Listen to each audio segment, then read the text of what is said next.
This is Justin Bronco with the Hank. We're here with Pet. We're just going to take a quick look at his swing here and talk about one or two things that we're going to work on for the rest of the year here with the full swing. First here is when we start the swing, we want Pet to feel like his lower body stays a little more still. As you can see here, as soon as he starts the backswing, his hips kind of turn a little bit too early. And then what that does is bring the club underneath the plane too much. Okay, so first thing is we want to feel like he starts the takeaway with just his upper body, his more of his shoulders and his arms. So that'll be the first thing. And the other thing is, you can see right here in the backswing, the club face gets too open, because he cups his wrist too much.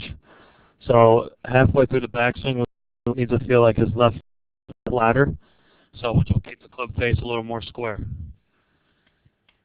And then when we get to the top of the backswing, now when we start down, he needs to feel like he rolls his right ankle towards the target, and he doesn't pick up his right heel and kind of push his right knee straight forward this way.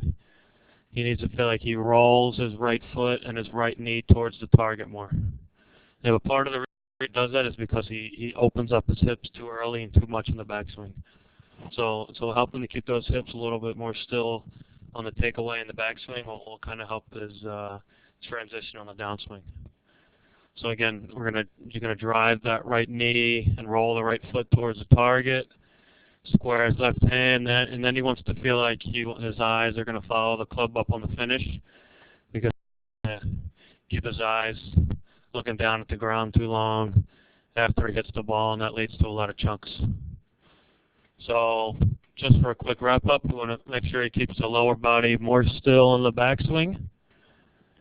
He wants to feel his left hand flatter halfway through the backswing so the club face is more square.